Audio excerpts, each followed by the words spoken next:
Don't let anybody make you think that God chose America as his divine messianic force to be a sort of policeman of the whole world. God has a way of standing before the nations with judgment, and it seems that I can hear God saying to America, you are too arrogant. And if you don't change your ways, I will rise up and break the backbone of your power.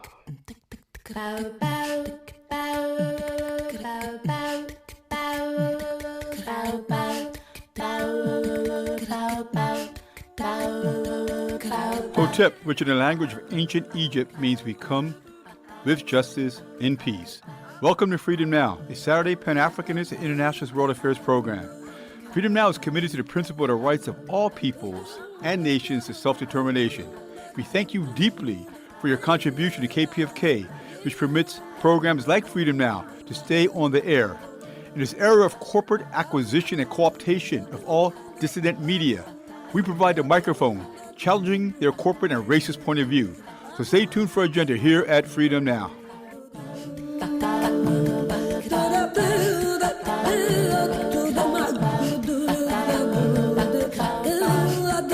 Fellas, I'm ready to get up and do my thing. I want to get into it, man, you know.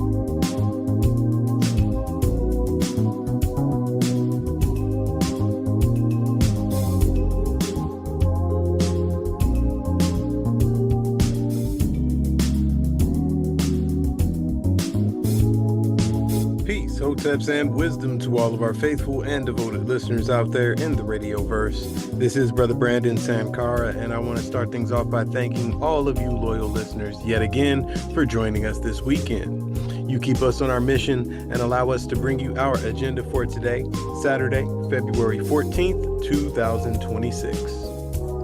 We begin with our dearest ancestor and Freedom Now founder, Baba Didan Kamathi, bringing us the African drumbeat historical calendar for the week, reminding us that every day is a day in African history.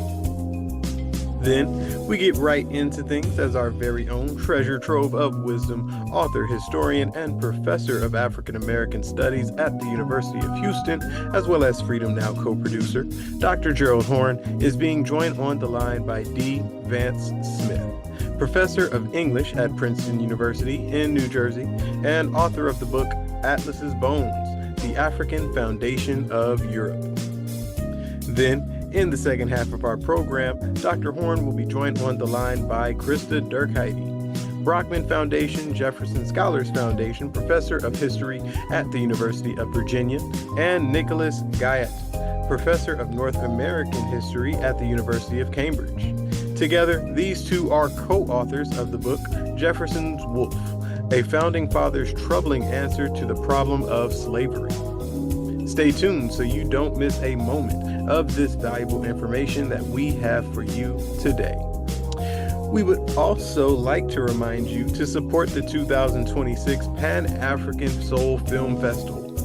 The Arts Fest is going down at the Baldwin Hills Crenshaw Mall until February 16th, and the film festival itself will begin taking place from February 16th to the 22nd at the Culver Theater and Cinemark at Baldwin Hills Crenshaw. Visit PAFF.org to find out more details about showtimes, special events, as well as to purchase your tickets today. We look forward to seeing you there. Now I'm going to be on the ones and twos as we pour this knowledge, making sure your mental cup runneth over with revolutionary wisdom, right here to quench your mental thirst on Freedom Now, KPFK 90.7 FM in Los Angeles, and KPFK.org, streaming live on the web. To make sure we stay on a smooth ride with that cultural vibe you know and love, we'll be enjoying a musical bottom featuring Michael Jackson, Bobby Hutcherson, Rain Shorter, Ricky Woodard, Gabriel Alegria, African-Peruvian Sextet, and Christian McBride. Now people get ready for this train to come in, taking you one step closer to mental liberation, and stay tuned for that beat of the historical drum, followed by an interview with Dr. Gerald Horne and Professor D. Vance Smith.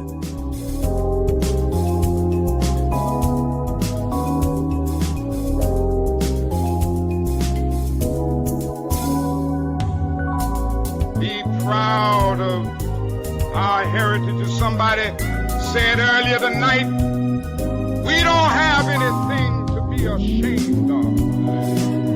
Somebody told a lie one day. Somebody, but I want to get the language right tonight.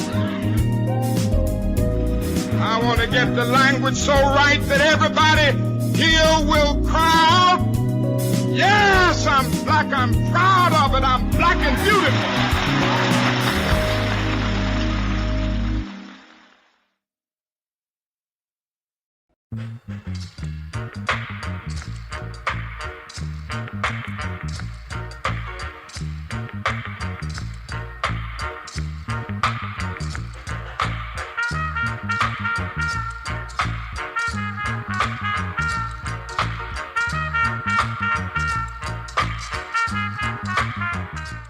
Hotep, this is Didan Kamathi with the African Drumbeat Historical Calendar for the week of February 16th. Freedom Now provides this historical calendar to further contribute to our appreciation of the struggles of our forefathers and mothers in the continued struggle against profits and exploitation over peace, justice, and egalitarianism. We urge you to make your contribution for a more just world for our children. February 16th, 1960. Comandante Fidel Castro becomes premier of Cuba. Cuba, after Guyana, becomes the second contemporary socialist society in the Western Hemisphere after decades of war against colonial and neocolonial forces.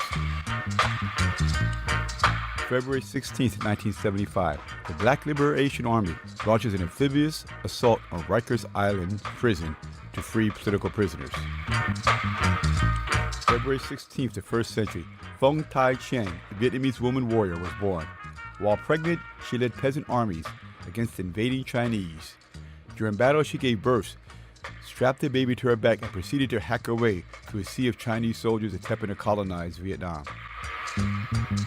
February 16th, Ax Galat, or Elizabeth Petrovich Day, is celebrated in Alaska. Elizabeth, a Tinglet, that is, the indigenous groups of natives of Alaska, was a ferocious leader of Native Americans and was a Grand Camp president of the Alaskan Native Sisterhood. She fought for the rights of indigenous peoples against the apartheid system imposed by the United States in Alaska, a U.S. colony.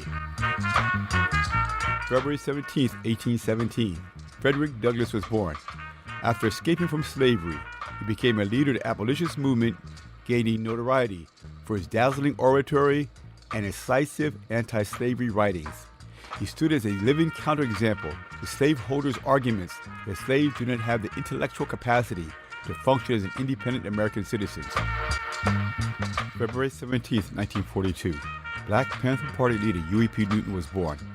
While a student at Merritt College, he took up the call by SNCC, the Student Nonviolent Coordinating Committee, for the formation of an independent black political party, the Black Panther Party. He became a key organizer, using the Black Panther Party as a vehicle for revolutionary black nationalism, as well as a reputation for standing up to capitalism and racist police.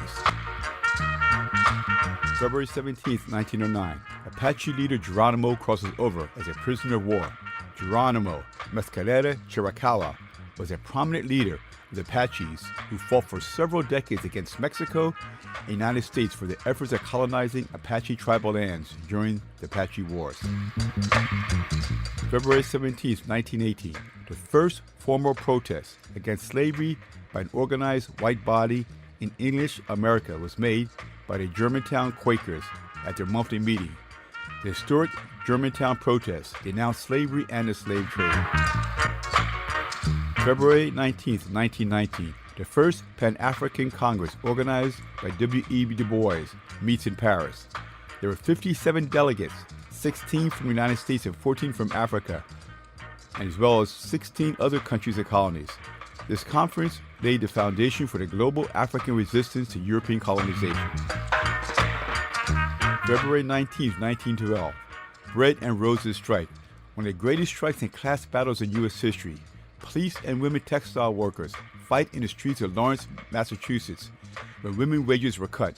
Women crossed ethnic lines and united against the textile companies.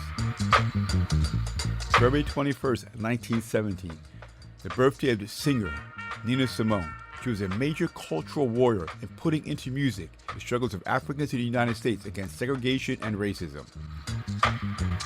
February 21st, 1936.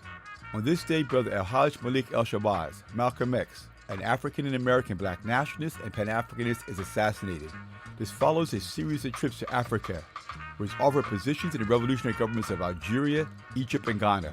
The Casablanca bloc of anti-imperialist governments in Africa also sought to install Malcolm X as the chairperson of the Organization of African Unity, United Nations of Africa. This has been the African Drum Historical Calendar here at Freedom Now. This program can be reheard for the next 60 days at kpfk.org under audio archives. Please join us in the unity chant of a mandala away to 310, which means the power belongs to we the people.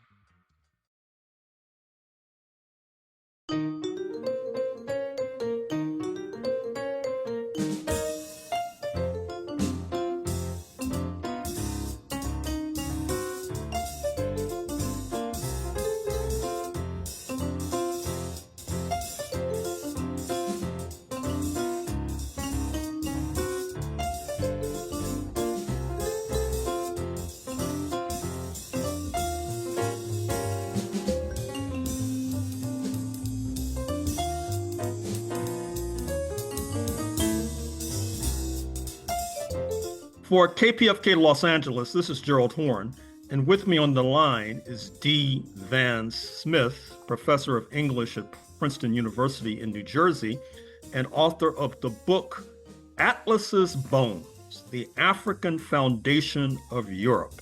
Thank you for joining us on Freedom Now, KPFK Los Angeles, Professor Smith. Thank you, Professor Horne. I'm delighted to be here. And we're delighted to have you. So why did you produce this book, Atlas's Bones? Well, the autobiographical story goes like this. I was born in Africa to American parents who moved to South Africa in 1952 and became involved in anti-apartheid activism. I grew up living as much unlike the rest of the Europeans and whites as my parents could make possible. So I grew up steeped in African history and African traditions, particularly among the Ndebele people of what is now Zimbabwe. And I grew up with an awareness that there was a deep history that wasn't recognized by either the apartheid government of South Africa or the Ian Smith Patriotic Front regime of what was then Rhodesia. Eventually, I went to graduate school and became a medievalist of Western Europe. And people would ask me, how did you get from one to the other? And I didn't have a clear answer for that. But I had an almost literal epiphany at one point when I realized maybe I'm interested in medieval Europe because I grew up fascinated by medieval Africa. And I thought, what if I were to think about everything that I know as a medievalist from the perspective of Africa? And I found an extraordinary treasure trove of histories and information and knowledges. For instance, one of the foundational thinkers of Western European theology and politics was Augustine, who grew up, as many of your listeners may know, in northern Africa, in what's now Tunisia. For generations, the idea was that Augustine was not really African. He was really more Roman or part of the Mediterranean basin. But when I went back and looked at what Augustine said about being in Africa, I noticed that he said quite a lot about it. He would talk about we Africans. He'd talk about the Punic language, or allude to what we now call Berber, the native language of his own mother. And Africa became, more and more I read, central to his experience and his thought. First of all, there's Carthage, which was the most significant capital, most significant city in North Africa through classical antiquity.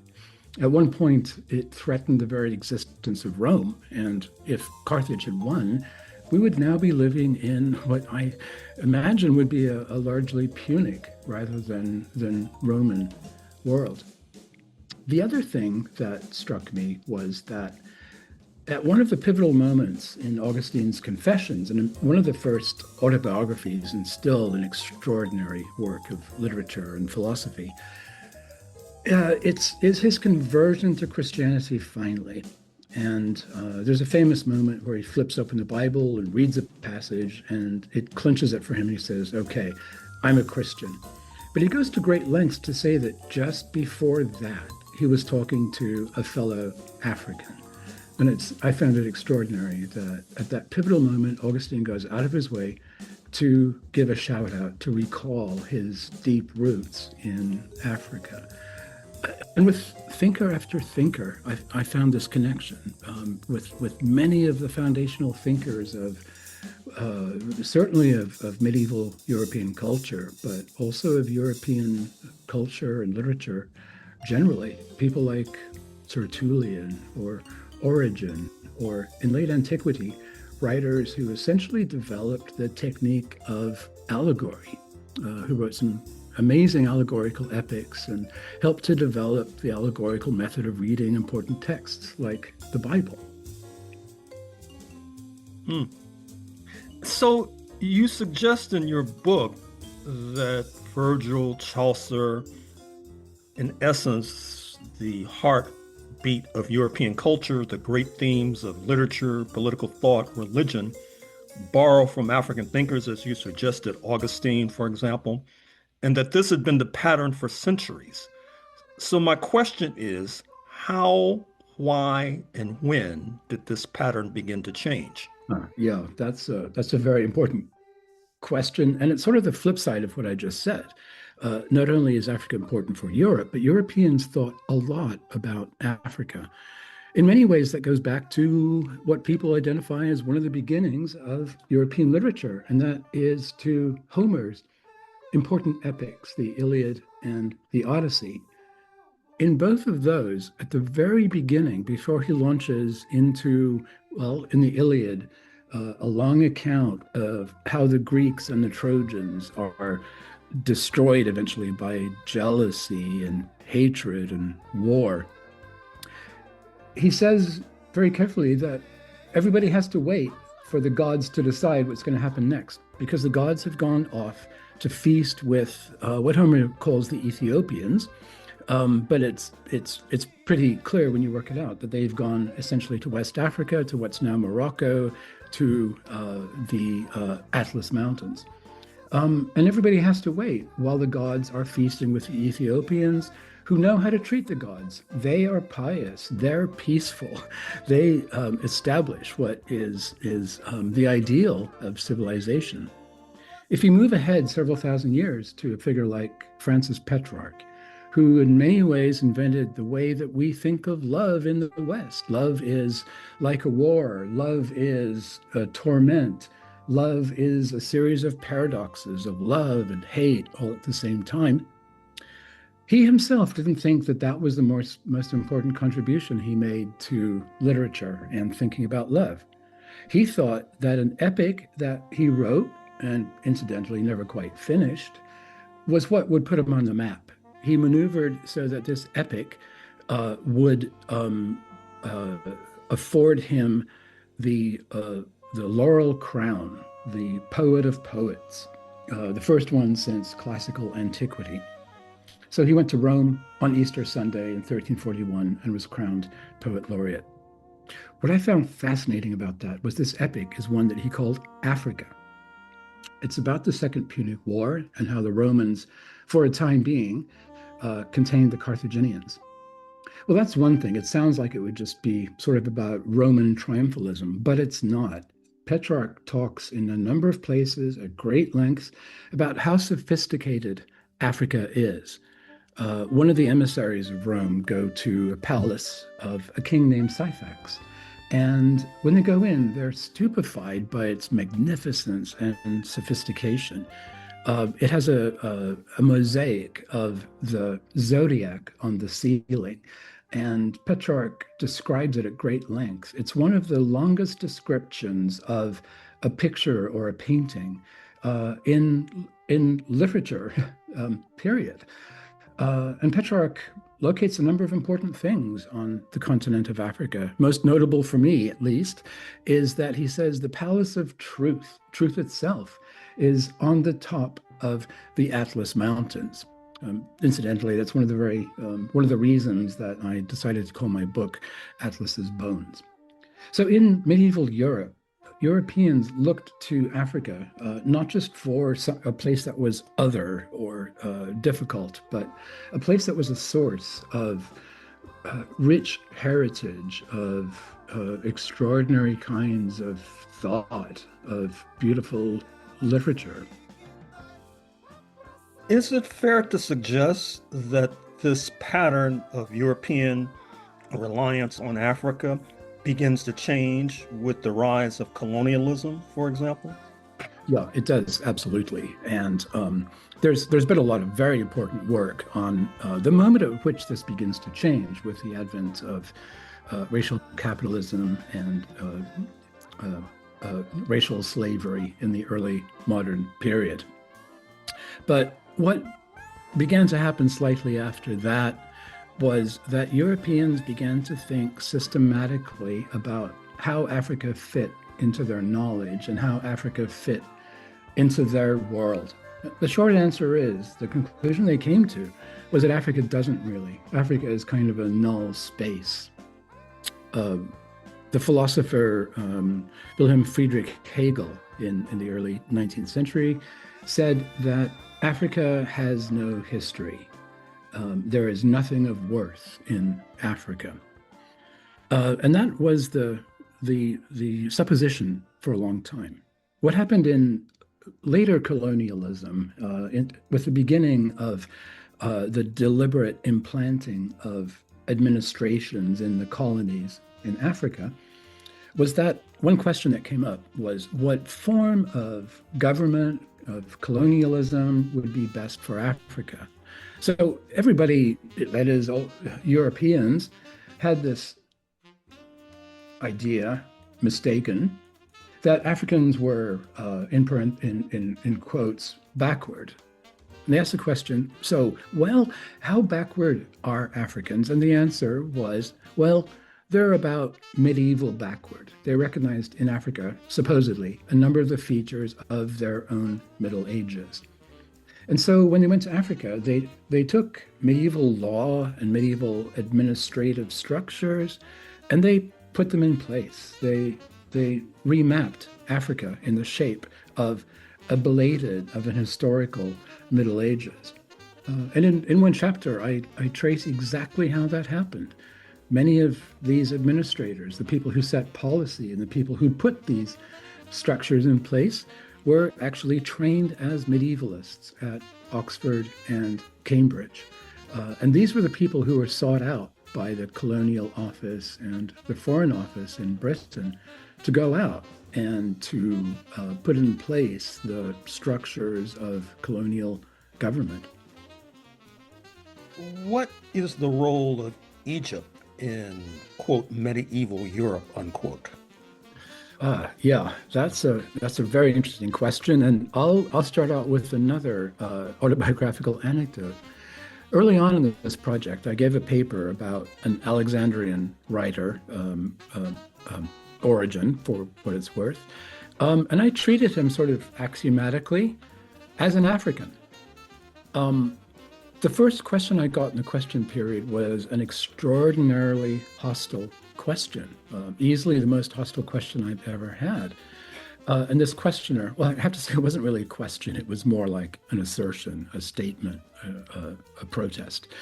This person said, well, nobody in the Middle Ages thought that Egypt was in Africa.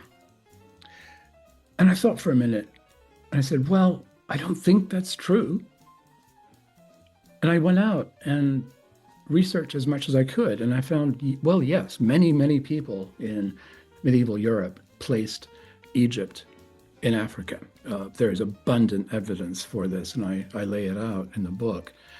But I think more important is the reason why someone would still be that hostile to the idea that a sophisticated thinker would identify as an African. To put it briefly, I think it goes back to something Frantz Fanon said about the way that Europeans partition Africa between the North and sub-Saharan Africa. And Frantz Fanon said, it's about race. Sub-Saharan Africa is not as developed. There's a racial difference. So I realized Egypt is a sort of sliding signifier. When Europeans want to attribute something civilized or important, as say Hegel did with hieroglyphics, they place it in the north. In fact, Hegel said that Egypt is more or less close to Europe. He said that what we now call the Maghreb, Western Africa, Northwestern Africa, is essentially Europe. But then when he talked about hieroglyphics, he said, well, they're not quite as developed as the Latin and Greek alphabets. What's going on? His answer was, well, they're still pretty African. They use letters that represent animals. That fixes them in some kind of past.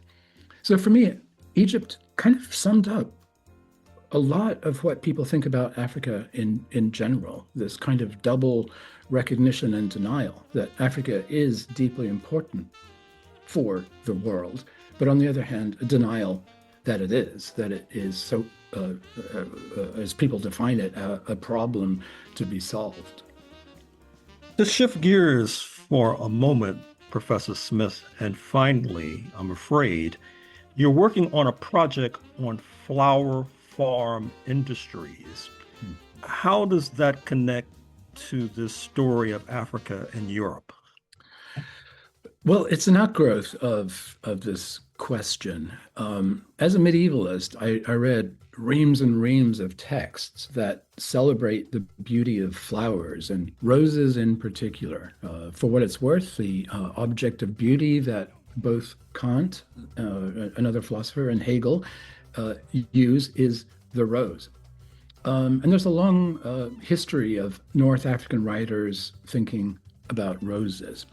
But I also realized that one of the reasons that flower farms have become so important in East Africa, somewhere around, last time I checked, 70 to 80% of the fresh cut flowers in Europe come from East Africa. The reason that happened has everything to do with the way that medieval land law was mapped onto places like Kenya.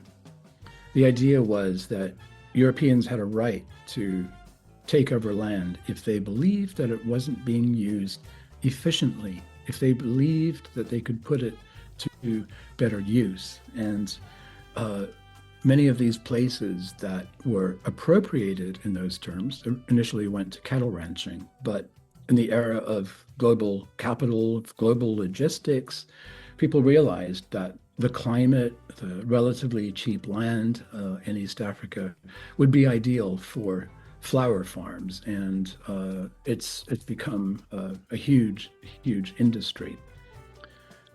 Related to that is also the wildlife conservation industry. There are huge tracts of land set aside for the cultivation and preservation of wildlife, which on one hand is treated as an important thing to do. We don't necessarily want African wildlife to disappear. But on the other hand, it participates in a kind of colonial nostalgia for an original Africa, which is to say, for the most part, an Africa that doesn't have people in it. what's interesting in this industry for the tourists tends to be the animals, and the people get left out. And that is literally the case on these large game reserves and on these private wildlife ranches. The pastoralists who once ranged across those lands are now shut out and kept out by semi-militarized security units. Well, D. Vance Smith, professor of English at Princeton University, author of the book Atlas's Bones, the African Foundation of Europe. I'm afraid we're going to have to leave it there, but thank you for joining us on Freedom Now, KPFK, Los Angeles. Thank you very much.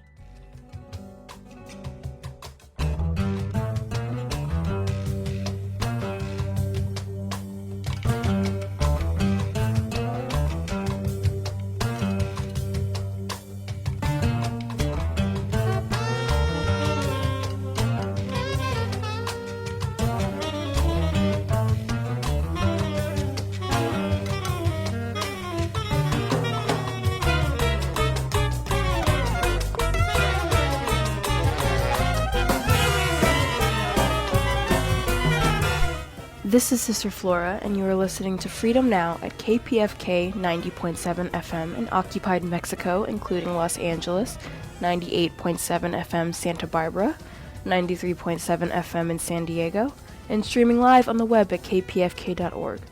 Today's program, as well as 10 prior editions, can be reheard at kpfk.org/audio archive, and scroll down to Freedom Now. For a truly alternative international perspective on world affairs, check out RTTV Russia, CCTV China, and online at Presna, Latina Cuba Telesur Venezuela, News 24 South Africa, and Press TV Iran. We will now continue with historian Professor Dr. Gerald Horne.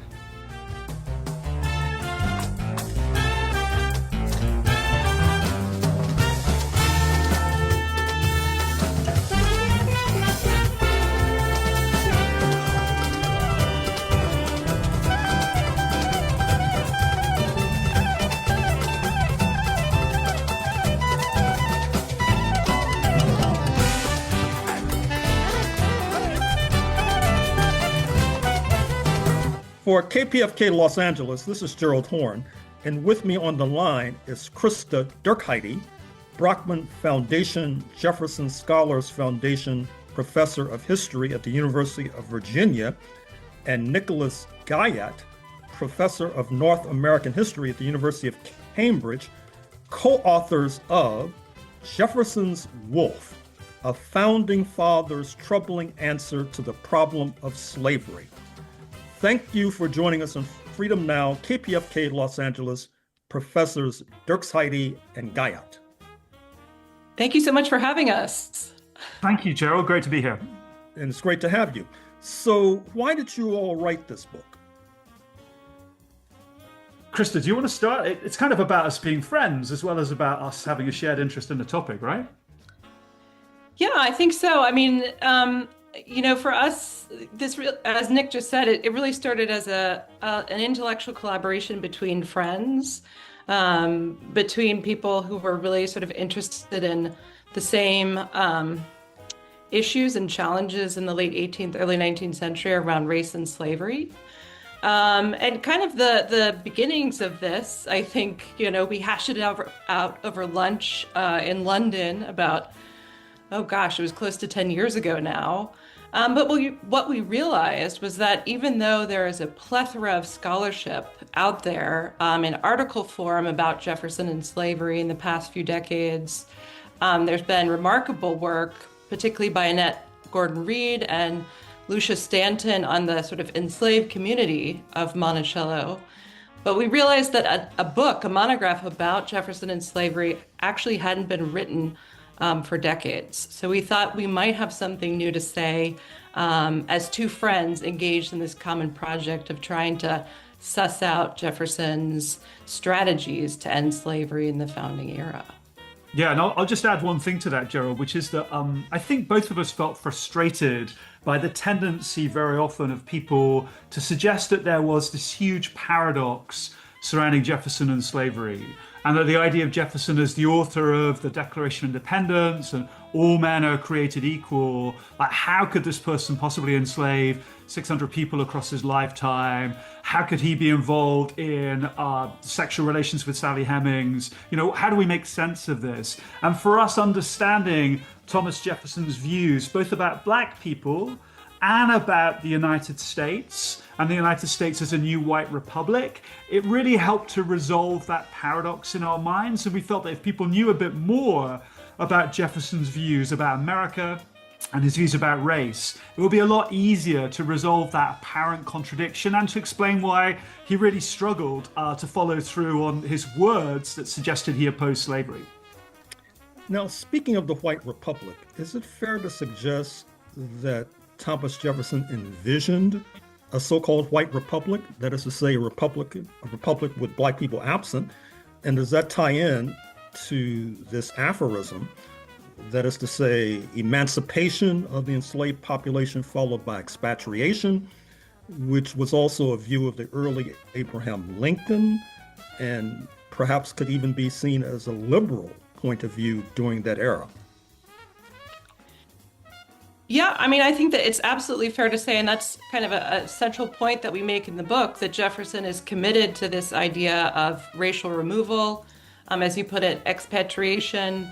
But one thing that became clear to us in our research, and which is a kind of highlight of the book, is that he only becomes committed to that removal project and to this white republic after the American Revolution. All of his schemes or ideas to try to end the slave trade or slavery itself within British North America are not paired with removal. So that's one of the innovations of the book that we hope to reveal to readers, is that this is actually a sequelae of a seemingly liberal moment in the American Revolution, which actually produced these ideas of racial exclusion. Mm-hmm. Yeah, could we could get... sorry, George. Could either of you expand upon that point in terms of his taking a step backwards after the triumph of the anti-London rebels? Because what we've been told is that the triumph of the anti-London rebels, leading to the formation of the United States of America, was a step forward for abolition, for example. Yeah, I mean, we've got a number of different things in play here. I mean, one could think for a moment about slavery, and it's absolutely the case, I think, that Jefferson, for a whole bunch of reasons, thought that the arrival of the American nation made it still more important that Americans should commit to trying to end slavery. So on some level, that commitment to slavery not being part of the United States continues and is intensified for Jefferson by the American Revolution. But the key factor in this, Gerald, is that for Jefferson, a nation, an independent nation, is not one that can have a large number of Black people in it. And that's not as true for empire. I mean, this is a bit of a truism across history, that empire often does a pretty good job of incorporating people of lots of different religions, of lots of different races, often in a very kind of vertically structured way, right? I mean, very often through forms of oppression. But that basic imperial unit is one that can include large numbers of people. Now, for Jefferson, when you reach 1776 and suddenly national independence, in a sense, the white nation discovered by the American Revolution throws the spotlight on the Black nation that he sees as being bequeathed to the United States by Britain during the colonial period, and excising that Black nation from the United States becomes a really important part of his politics, or certainly his ideas of the way politics should work. So actually the problem here is the slippage between abolition and ending slavery and ideas of integration and equality. And I mean, this is one of the things Christa and I have bonded over during the years. We have always been very careful not to suggest that white people being committed to abolition means white people being committed to integration. And that perfectly explains what you said about Lincoln. I mean, there's no contradiction between Lincoln being someone who hated slavery and also wanted to see Black people, through his arrival in the presidency, move somewhere beyond the United States. Now, Yeah, just to echo that. Oops, sorry, Go ahead, please. I was just to echo quickly, I think we often don't think about the fact that, Lincoln's using federal money to purchase Ile de Vache, the island of cows, not long before he actually signs the Emancipation Proclamation. So well up until that moment, he remains a sort of ardent colonizationist. And part of the thrust of the book here is to get readers to see like the enduring allure of this supposed solution to slavery that is embraced not just by Jefferson, by Lincoln, by a huge swath of what you might call white liberals. Now, one of the most significant events in the tenure of the years of the early republic is Gabriel's Revolt in Virginia, an attempted revolt of the enslaved population. And I'm wondering, was there any impact of Gabriel's Revolt on the trajectory of Jefferson's thinking about Black people? Yeah, I'm happy to tell you a little bit about that. I mean, so Gabriel's Revolt, which is happening in the late summer of 1800, takes place just before Thomas Jefferson enters into that climactic presidential race, that very contested presidential contest with the sitting president, John Adams. The plan is to try, under the leadership of Gabriel and other enslaved and free Black people, to mount an uprising in Richmond, Virginia, and to attempt to seize the governor, to seize the governor's family, to attempt to put pressure on the white regime to end slavery. And again, I mean, the foiling of this revolt for Thomas Jefferson and for the governor of Virginia at that point, who is a guy called James Monroe, who will go on to be the president of the United States, it really ratchets up the sense that something needs to be done about both enslaved people and free Black people in Virginia. And a correspondence opens up between James Monroe, the governor of Virginia, and Thomas Jefferson, who is in that election to become president of the United States, about whether, if Jefferson wins and becomes president, he might be able to offer James Monroe and Virginia some kind of help in coming up with a solution, a destination to which people first to have been involved in the revolution, so the rebels themselves around Gabriel, but then later Black people more generally in Virginia, a destination to which they could be removed. So actually in the book, we go into this amazing correspondence between Jefferson and Monroe, and then Monroe's successor as governor of Virginia, John Page, in which essentially these Virginian politicians are like, hey, Jefferson, you're in Washington, please help us. We need your help to come up with a destination to which we might be able to send Black people who are otherwise a danger to us here in Virginia. And I mean, maybe Christa wants to say a bit more about this, because this plays up another really big theme in our book, which is that a lot of concern in Jefferson's mind about trying to end slavery is not coming from a moral place. It's coming from a place of anxiety about the security of a white United States, the security of white people in Virginia, and the security of white people across the Union. And I don't know, I mean, that's a theme we talk about all the way back from the colonial period, right, Christa? Yeah. Well, that's really the title of the book is derived from that very important theme, which is that despite Jefferson seeing slavery at times in moral terms, the more pressing issue for him, especially in the years after the Revolution, are one of security. So he very famously calls slavery a wolf by the ear. You can neither hold it nor let it go. And that metaphor of slavery as a wolf really sort of becomes very powerful during the Revolution itself, during emancipation by British forces of enslaved people belonging to American enslavers. It becomes important during the Haitian Revolution. And then, as you mentioned, Gabriel's Revolt. So again, it's this idea that Black people constitute this kind of internal enemy, and that slavery, ending slavery is not going to end the problem completely. The culmination of anti-slavery initiatives is actually to remove people. But Gabriel's Revolt also, I think, brings up an unresolved issue from the American Revolution. And during the war, Jefferson had actually advocated the privatization of manumission paired with the banishment of Black people from Virginia. The Virginia legislature didn't listen to that plan and instead simply privatized and broadened manumission. But what Gabriel's Revolt did is show white enslavers and legislators the absolutely urgent need to put in place a new law that mandated the expulsion of Black people from Virginia. So anyone manumitted had to leave the state within a year. And this pairing of freedom and exile, I think, becomes a kind of enduring trope in Virginia and in other states in the 19th century. Now, you mentioned the Haitian Revolution. What was the impact of that profound revolutionary process on Jefferson and Virginia politics? I would say it was enormous. Jefferson finds out about the Haitian Revolution when he's still serving as Secretary of State in the early 1790s. And from that very, very initial moment, Jefferson's responses to what's happening in the French Caribbean are a mixture of horror and also of a kind of surprise recognition of a potential opportunity. So as early as 1793, Jefferson is writing to friends that it is possible that the Haitian Revolution will accelerate a process where the Caribbean becomes an entirely Black space.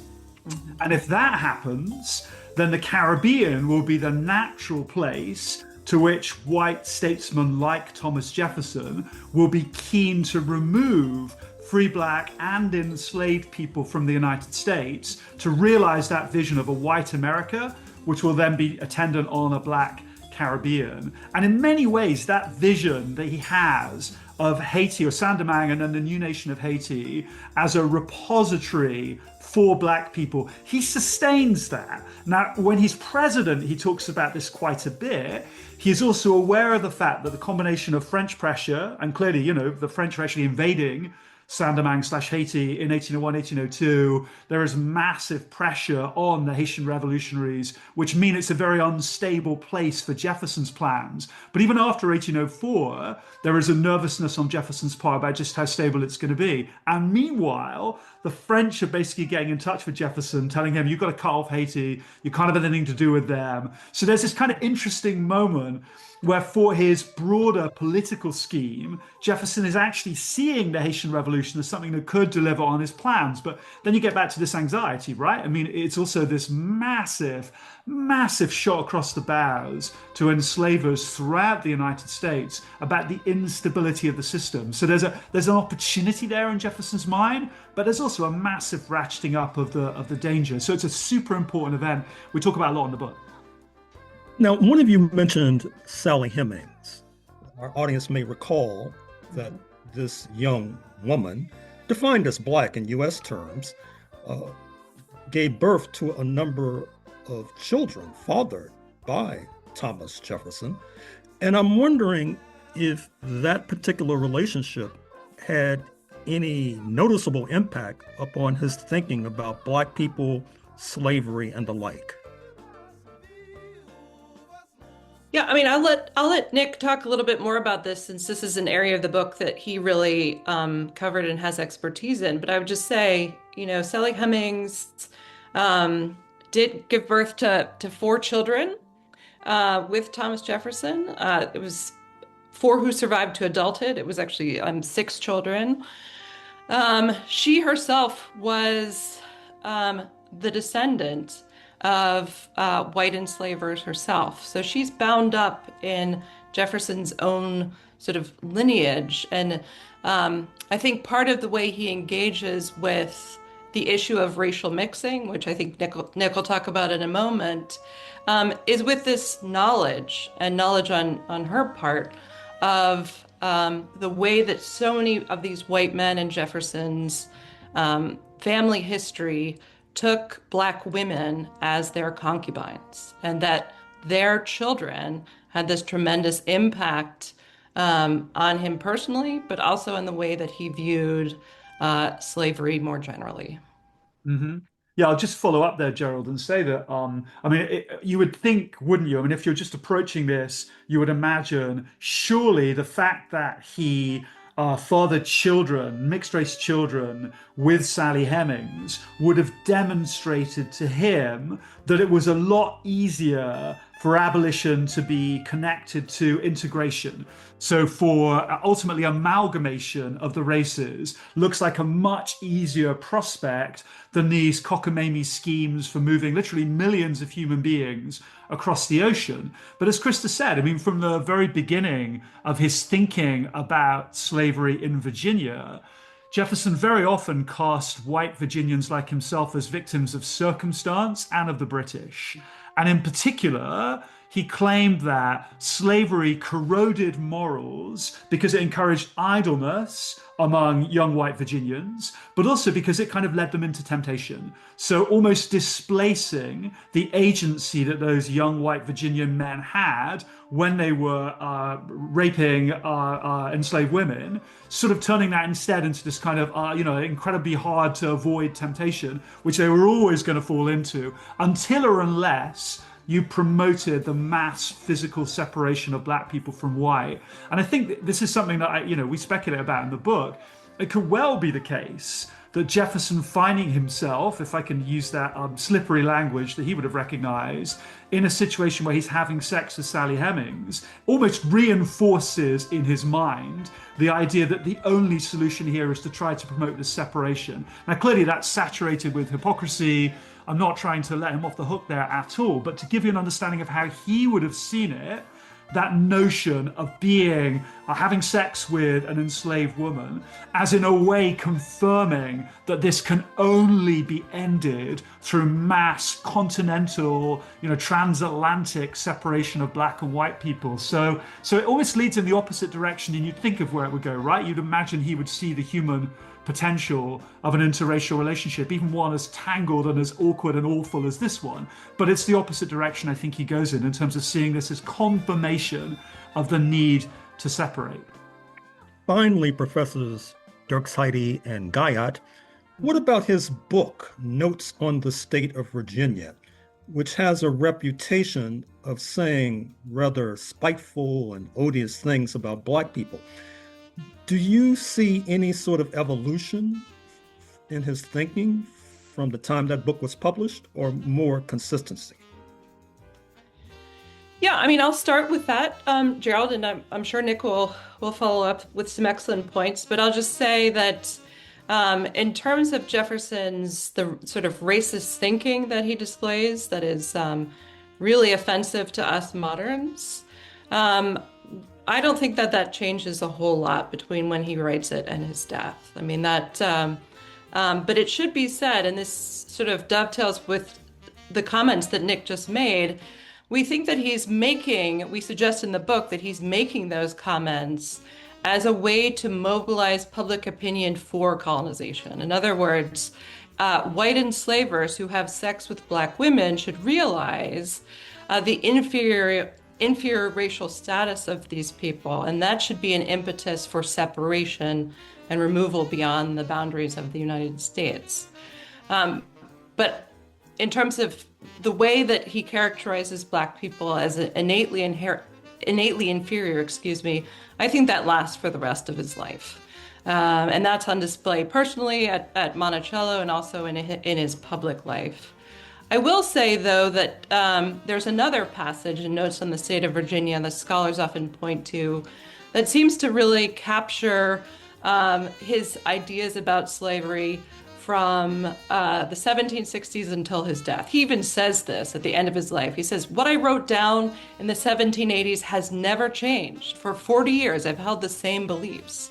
And one of the things that we illuminate in the book is that actually his ideas did change pretty drastically. Even though he continues to believe that anti-slavery strategies have to culminate in the removal of black people, the path to getting there changes greatly between the 1780s and the 1820s. An example of that, I think, really is in the midst of the Missouri crisis. He actually stops talking about the kind of consensual departure or removal, of black people to Africa or the West Indies, and instead talks about their deportation. In other words, removal will be predicated on a lack of consent from black people in order to realize his anti-slavery goals. So I think one of the strengths or innovations of the book, we hope, is that, Notes in the State of Virginia is just one of many strategies to create this white republic that we've been talking about.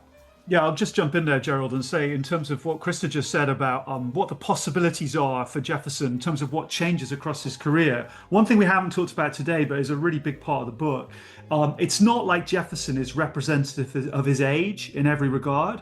In fact, he's in conversation with people, white and especially black, who have a much more expansive and inclusive understanding of the kind of society that you could build at that moment in history. And I really want to emphasize that, because otherwise I think there's a tendency today, particularly for conservatives, to say you're judging Jefferson by the morals of the present.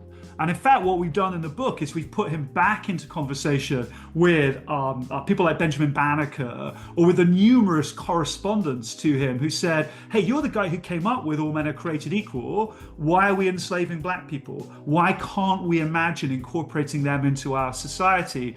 And as Christa said, what strikes me as so fascinating is that if colonization, if removal of black people is liberal, the kind of prerequisite for that is that black people are supposed to be able to see this is to their advantage, that they can consent to it.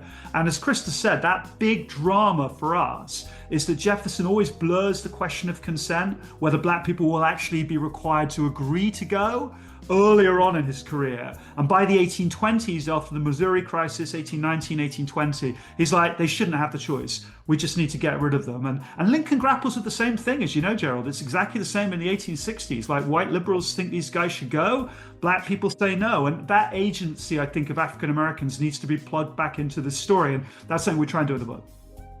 Well, Professors Dierksheide and Guyatt, co-authors of the book Jefferson's Wolf, A Founding Father's Troubling Answer to the Problem of Slavery. I'm afraid we're going to have to leave it there, but thank you for joining us on Freedom Now, KPFK, Los Angeles. Thank you so much. Thank you.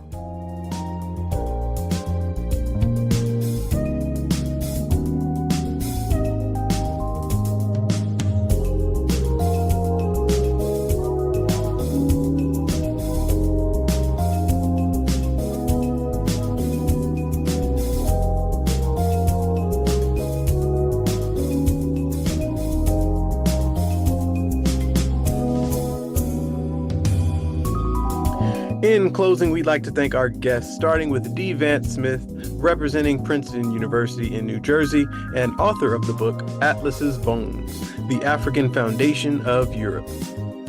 Many thanks as well to Professors Christa Dierksheide from the University of Virginia and Nicholas Guyatt from the University of Cambridge, both of which are authors of the book Jefferson's Wolf, A Founding Father's Troubling Answer to the Problem of Slavery.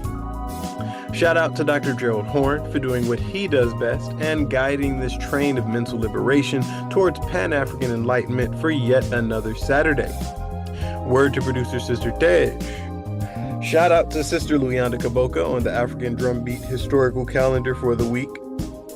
Special thanks to our spiritual backbone, Freedom Now founder and ancestor, Didon Kamathi. Abundant thanks to our marvelous engineer. And last but certainly not least, thanks to all of our loyal listeners and supporters. It takes a village to build a revolution, and Freedom Now is a village to be reckoned with. This has been Brother Brandon Sankara, and you can join us on Facebook at Freedom Now Gerald Horne. You can email the program at freedomnow@kpfk.org, but that's not all.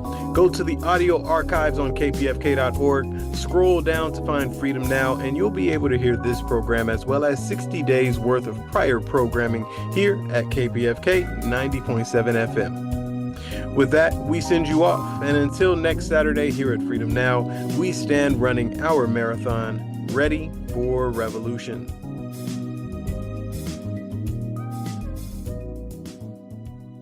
We state these facts only to let you know that those of us who are revolutionary, Pan-Africanists, is not because we love revolution. It is historically determined, and we have no alternative but to follow history and to use history for the benefit of our people.